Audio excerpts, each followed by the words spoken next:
Hello sa aking mga Korakaters dyan. For today's video, gagawa tayo ng ulam para sa ating pananghalian. At yan po ay ang ginataang tilapia. Yes, you heard it right. Ginataang tilapia yan, pina-level up lang. Level up nga ba o level down? Ay, bahala na. So, meron akong tilapia dito. Pinilinis ko na yan sa palengke at 20 ang bayad sa palinis. So, 5 buti lang yan at ako ay nag-chop dito ng garlic, tomato. Mayroon ding konting, ano ba yan? Konting, ano yan? Andito na naman tayo eh. Luya, ano ba ang luya? Ginger. O, ayan. And then, binalot ko dito sa blanch na itong repolyo na to. Blanch ko muna yan on inanuhan sa mainit na tubig para medyo mas madaling balutin. Kasi malutong yung, yung fresh na cabbage, di ba? Hindi mo babalot yan. So, dapat dyan ay ang gagamitin ko ay pechay. Kaya lang, parang layot na yung pechay dun sa palengke na makita ko kasi medyo tanghali na kami nung mamalengke. So, ayan, binalot ko ng ganyan, 2 dahon. O, ayan, pahirap ako sa sarili ko. And then, meron na ako ditong tuyong dahon ng, tuyong dahon ng saging. Ewan ko kung ano pang purpose niyan. Ibubuhol ko sana yan, hindi naman magsagop at medyo maikli. So, ayan, nakadalawa na tayo. O, ayan.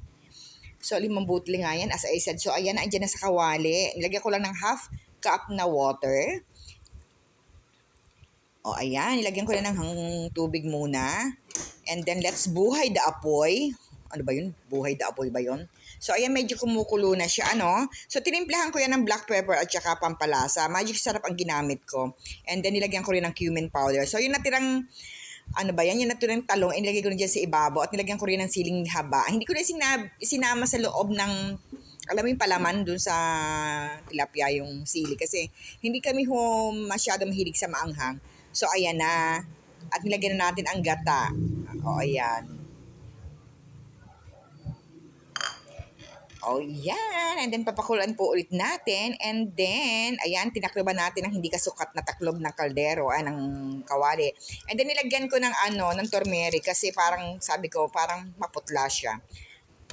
O, ayan, nilagyan ko. And then, inano natin ng, sinabuy-sabuyan natin ng tubig.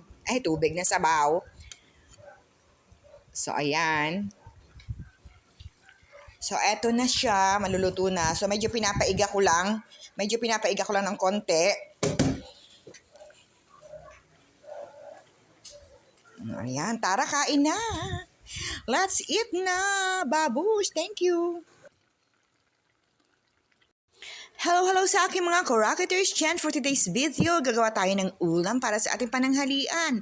At yan po ay ang ginataang tilapia. Yes, you heard it right. Ginataang tilapia yan, pina-level up lang.